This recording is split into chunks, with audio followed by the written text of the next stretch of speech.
예루살렘 성벽을 완공한 후에 에스라 느헤미야 중심으로 말씀 공동체를 재건하고 온 이스라엘 사람들이 모여서 하나님 앞에 참회의 기도를 하고 이제는 하나님의 언약을 지키겠다고 사인을 했습니다.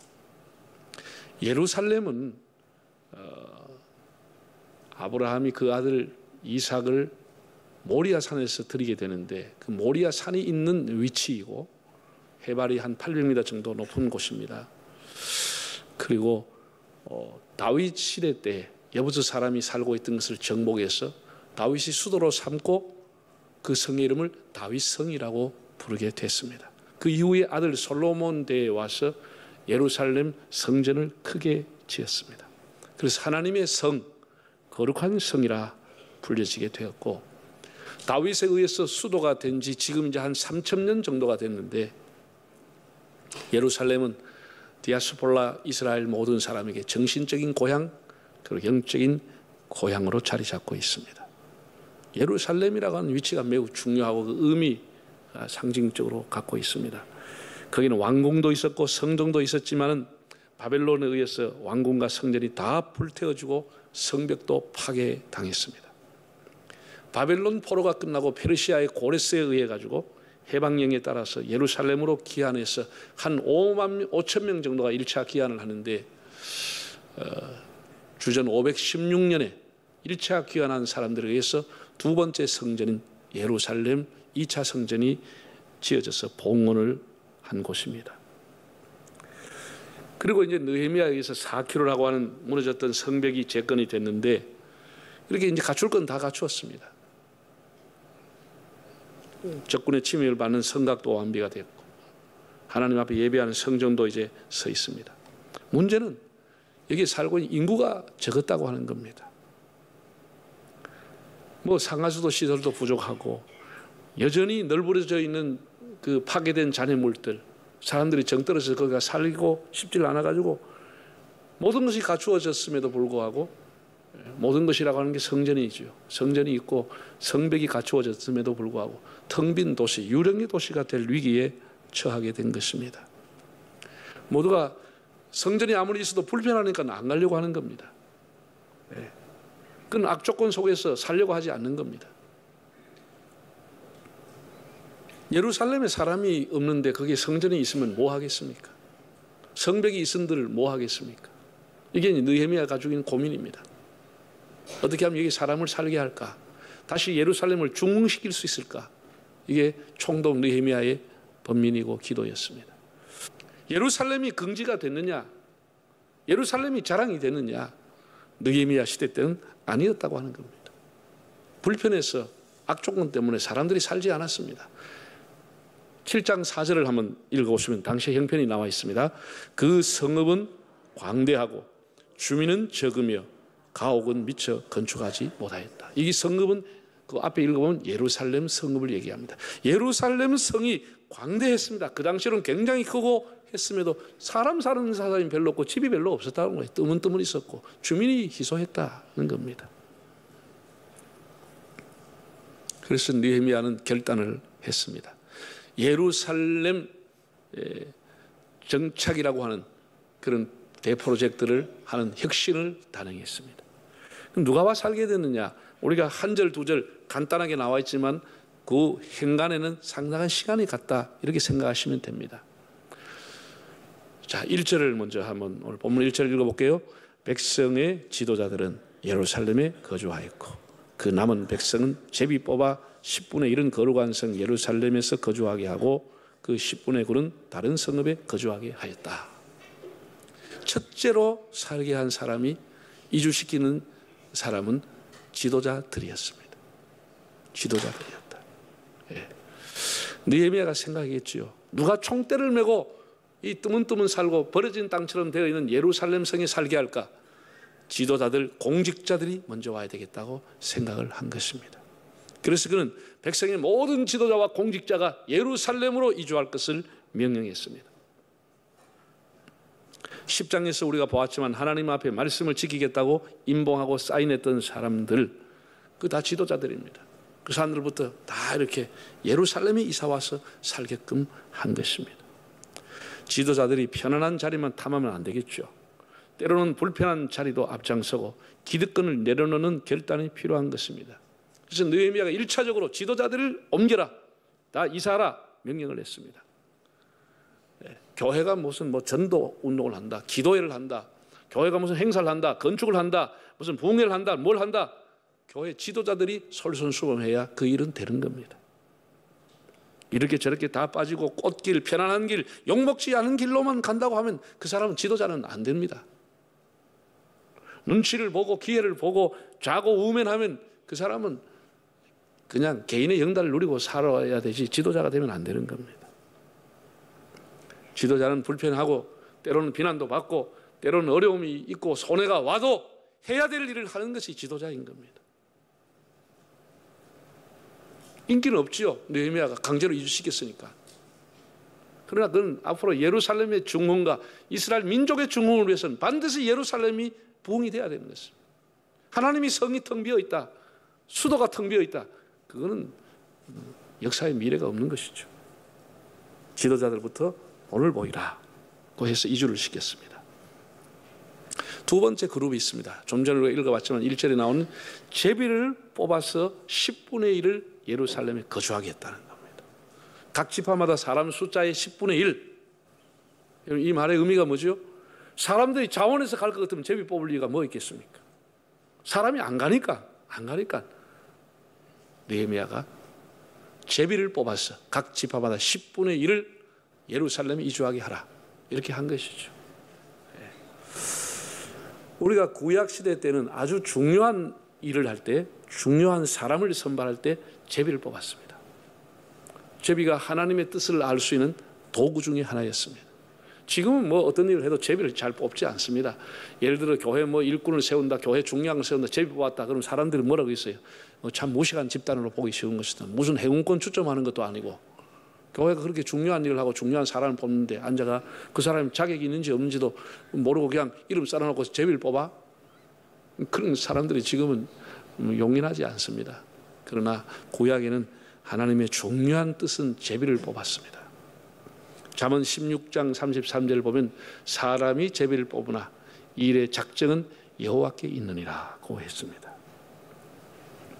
그럼 이 제비를 뽑힌 사람들, 아니 이 사람들은 자기들은 여기서 지금 페르시아에서 여기 해방령을 따라 이사를 와서 여기서 이제는 밭을 가꾸고 10년 20년 살면서 살만한데 다시 보따리 사고 가라니까 이 사람들 가겠습니까?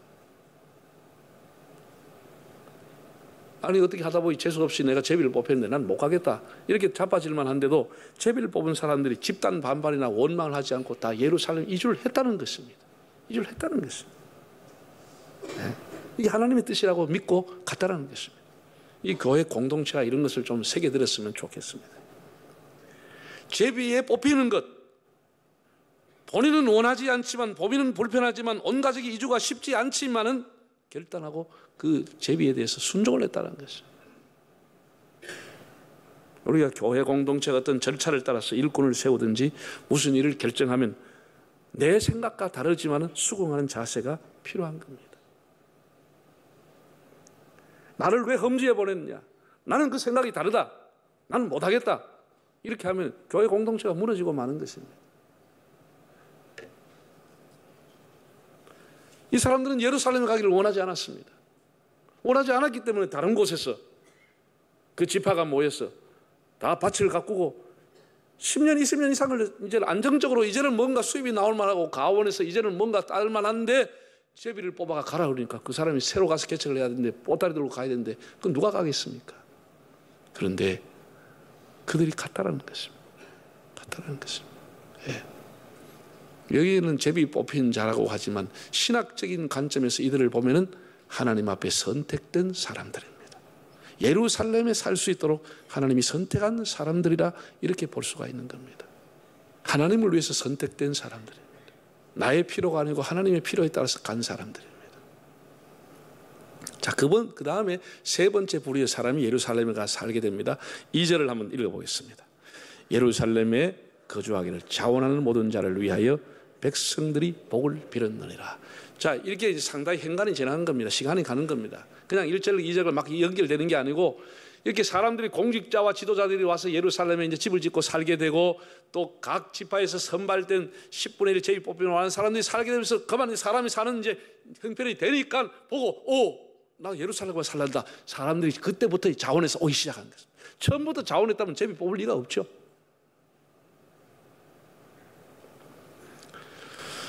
(11조의) 백성들, 하나님 앞에 선발된 사람들, 공직자와 지도자들 사는 것을 보니까 예루살렘이 안전하구나, 성전 가까이인데 가야지. 이래서 그 다음에는 자원하는 사람들이 나타나게 돼서 한 10,000여 명 정도가 예루살렘 성전을 중심으로 살게 되었다, 그런 이야기입니다.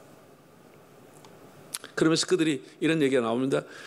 떠나는 그들에게, 지파를 따라 떠나서 예루살렘에 이주하는 사람들에게 그들이 복을 빌어 주었다. 그 말의 의미는 지금으로 말하면 파송의 노래를 불렀다는 것이죠. 그러면 우리가 생각해 봅니다. 왜 이렇게 느헤미야라고 하는 사람이 사람들로 하여금 예루살렘에 정착하게 했을까? 사람이 다 주거의 자유를 갖고 있는데 이렇게 행정적인 혁신 조치를 단행했을까? 그것은 그 이후에 읽어보면 우리가 내용을 알게 됩니다. 단순히 예루살렘의 인구 증가책이었는가? 아니었다고 하는 것이죠. 11절을 한번 읽어볼까요? 11절. 또 하나님의 전을 맡은 자, 그 이름이 나옵니다. 하나님의 전에서 일하는 사람들. 또 16절. 또 레위 사람의 족장 사포대와 요사밭이니 그들은 하나님의 전 어대 일을 바깥 일을 맡았고. 왜 뽑았느냐고 그 이하를 읽어보면 여러 사람의 이름이 나오는데 하나님의 전, 성전의 일을 맡기 위해 가지고 성전에 일하는 사람들을 위해서 선택된 사람이었다, 그 얘기입니다. 하나님의 성전에는 성전 안에서 맡아 일하는 사람이 있었고 성전 밖에서 일하는 사람도 있었다는 것이죠. 성전에서 일하는 사람들을 위해서 예루살렘의 사람들을 정착했다고 하는 것을 보게 됩니다. 하나님의 성전 성기라고. 여러분, 교회 안에도 교회 안에서 일하는 사람과 교회 밖에서 일하는 사람이 있습니다. 주일날 일하는 사람도 있고 주중에 일하는 사람도 있습니다. 다 소중한 사람들이고 다 요긴한 일꾼들입니다. 교회 안에 있는 사람만 소중한 게 아니고 밖에 있는 사람도 다 요긴한 자리에서 주님의 일을 하고 있는 겁니다.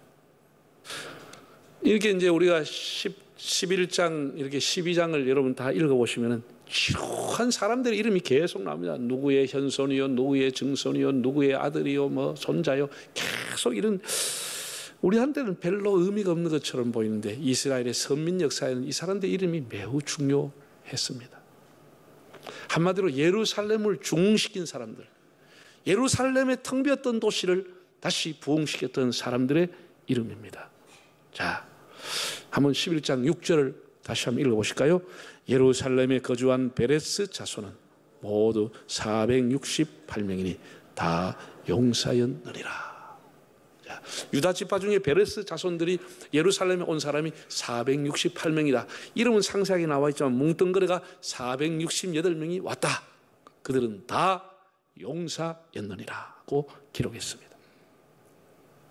그 이하에 보면 각 지파별로 베냐민 지파는 928명, 그 다음에 242명, 822명 등등의 그 지파별로 사람이 예루살렘에 이주한 사람들 10,000여 명 가까이 되는 사람들의 지파별로 숫자가 얼마나 와 있었는지를 기록을 해 놓았습니다. 이름은 다 기록되어 있지 않지만 숫자라도 나와 있습니다.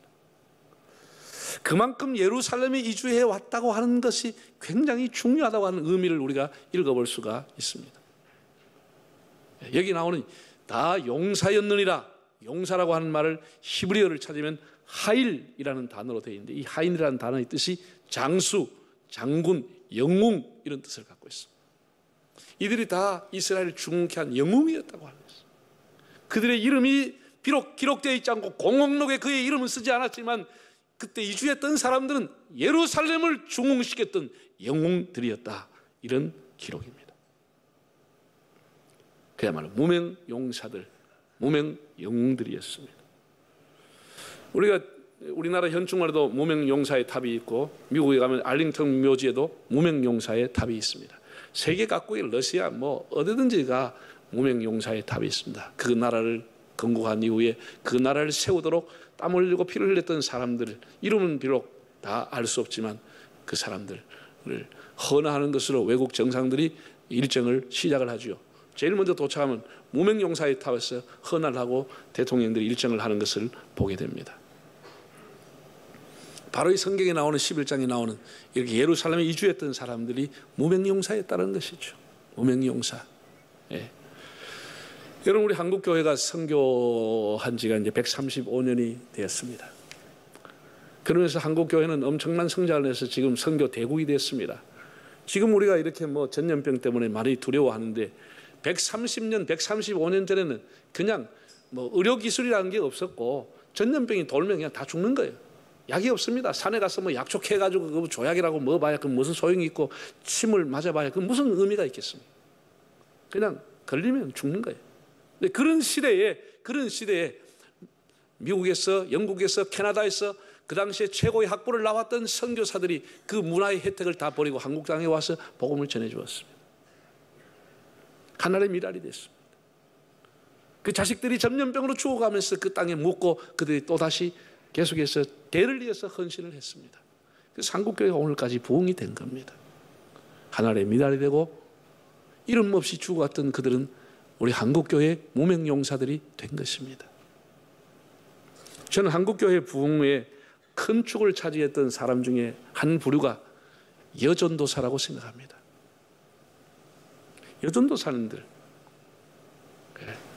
거의 대부분이 지방에는 조그만 성서학원 정도 한 2년 정도 공부하고 여전도사가 됐어. 시골에 그 산촌에 어촌에 가서 20명 30명 모인 교회를 지켰습니다. 그 재단을 지켰습니다. 혹은 목사님 밑에서 신방을 하면서 정말 이름 없이 빚 없이 평생을 눈물 흘리면서 재단을 지키며 수고해 왔습니다. 그들의 수고가 한국교회 무명용사의 탑을 이루어진 것입니다. 과거에 우리의 선배들 중에 무인가 신학교를 소위 말해서 나왔던 그분들은 변면치 못한 학력을 가졌지만 그들이 상간에 가고 도시에서 개척을 하면서 그들이 다 한국교회를 세웠습니다. 오자리판같이 한국교회를 세웠습니다. 대형교회 목사 몇몇이 한국교회를 세운 게 아니고 다 그들이 눈물로써 이름 없이 빚 없이 교회에서 주는 그 알랑미, 좁쌀, 보리쌀 섞어진 그 성미 그거 먹어가면서 충성했던 사람들.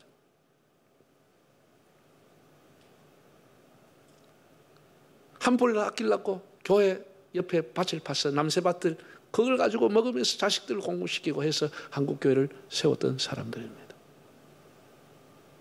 무명용사들이 있었기에 오늘의 한국교회가 된 것입니다. 교회 옛날에 초기에 영수님들, 뭐 장로님들, 다 교회 오는 손님들 다 그분들 집에 갔습니다. 그때는 무슨 호텔이 있었습니까? 식당이 제대로 있었습니까? 다 자기 집에 손님 모시고 여름 성경학하면 교사들 대접하고 겨울 때면 떡국 끓여가 찬양대 대접하고 온 교회를 대접해 가면서 자기 집을 비우면서 그렇게 희생과 헌신을 통해서 한국교회가 세워진 것입니다. 집사님들, 권사님들 교회에서 광고가 떨어지면 무섭게 구역장으로 신방을 가고 병원을 가고 환자들을 돌보고 장례식장을 가고 이러면서 한국교회를 세워왔고 교인들을 세워왔습니다. 저는 그분들이 다 한국교회를 빛내고 세운 무명용사들, 무명의 영웅들이라고 봅니다.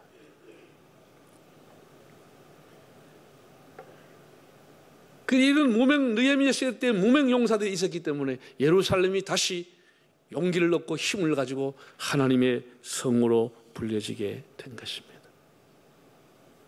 왜 예루살렘이냐? 사람이 살기 어려운 땅, 버려진 땅, 쓸모없는 땅, 황폐한 땅이었지만 거기에 성전이 있었기 때문에 느헤미야는 예루살렘을 중흥하기를 원했던 것입니다. 성전이 있다고 하는 것, 거기 하나님이 계신다고 하는 것, 이게 중요한 거 아니겠습니까? 하나님이 계시는 집. 여러분도 아마 젊었을 시절에 다 그런 걸 경험했겠지만 저도 이제 30대 초반에 제가 목회한 걸 돌이켜보면은 저 이제 고향을 떠나서 경남, 고향을 떠나겠다는 결심을 가지고 저 경남에 와서 경남 사천에서도 한참 굴러 니아카 타고 구르마 타고 들어가야 되는 곳에 가 있었습니다. 시인이 면소재지 나오려고 하면 그냥 애 없고 그냥 한 10리 걸어와야 면소재지에 올 수 있으면 거기 이제 버스 탈 수 있습니다. 버스도 안 들어오는 것입니다. 제가 거기 가기를 원했습니다. 뭐 도시교회에서 큰 교회에서 부목사로 제가 청경을 다 받아놓고도 거절하고 제가 거기 가기를 원해서 갔습니다. 바닷가가 이제 눈만 뜨면 바다가 있는 곳이고 육지로 나가는 길을 10리를 걸어가야 나옵니다. 거기 가서 이제 목회를 하면서 그 손자가 났으니까 부모님들이 얼마나 손자를 보고 싶겠습니까? 그때는 뭐 휴대폰 있는 것도 아니고 그러니까 이제 1년에 한 번의 명절에 이제 고향 가는 겁니다. 설 때만 혹은 추석 때만 1년에 한 번은 이제 고향 가는 겁니다. 휴가라고 하는 것 개념이 없었고 그럼 뭐 고향 가려고 하면 많은 계획을 세워야 갈 수 있습니다. 그냥 뭐 요즘 차 타고 그냥 행하고 가는 게 아니고 많은 계획을 세워야 돼요. 특별히 중요한 건 새벽 강단을 누구한테 맡게 되느냐. 이게 한 달 전부터 고민이 돼서 장로님한테 장로님 제가 이번 명절에 고향 좀 하루 갔다 와야 되겠는데 장로님 새벽기도 좀 부탁하겠습니다. 집사님 새벽 종 치는 거 잊지 마십시오. 집사님 교회 불 켜는 거 여기 있고 저 있고 다 이렇게 다 단도를 해야 이제 갈 수 있는 거예요. 그래가지고 가면은 새벽기도 마치면 출발하는 거예요. 어두컴컴할 때 이제 애 없고 나는 뭐 보따리 교인들이 그래도 뭐 이래 명절에도 주는 거 주고 있죠. 그거 뭐 하나 다 귀하게 생각해가지고 그러면 싸가지고 막 이불 보따리에 싸가지고 막 옷꽃이 이만한 거 싸가지고 막 이렇게 싸가지고 고향 간다고 그 집사람들이 갖다 주는 거예요.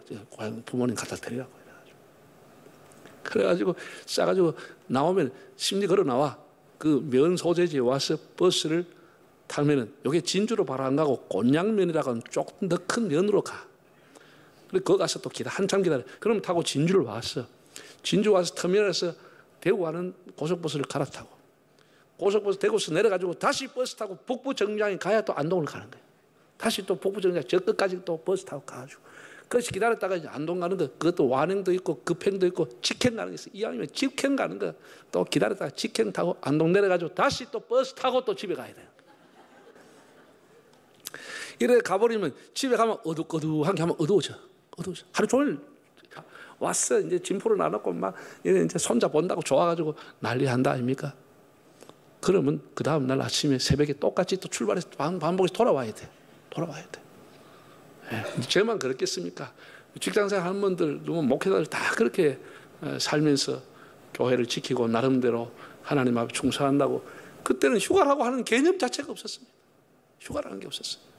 이런 우리가 헌신들이 다 모여 한글 교회를 세운 거예요. 그럼 왜 고향에 가요? 고향 가는 이유가 뭐예요? 에? 거기에 부모님이 계시다고 하는 거예요. 내 젊은 시절, 내 어린 날의 꿈이 있고 내 어린 날의 내 인생의 스토리가 거기 있다고 하는 거예요. 내 흔적이 있다고 하는 것, 그것이 나를 가게 하는 거예요. 힘들어도 가게 하는 거예요. 여러분 왜 교회에 옵니까? 왜 김해에서, 왜 가덕도에서, 왜 울산에서, 언양에서, 기장에서 여기까지 교회가 없어요? 여기 내 눈물의 흔적이 있다고 하는 것이죠. 비록 우리가 이름 없고 빛 없지만은 여러분은 속해 있는 사회 공동체, 교회 공동체를 정말 무명무강 이름 없이 빛 없이 빛을 내고 세워나가는 하나님의 영웅들이 되시기를 바랍니다.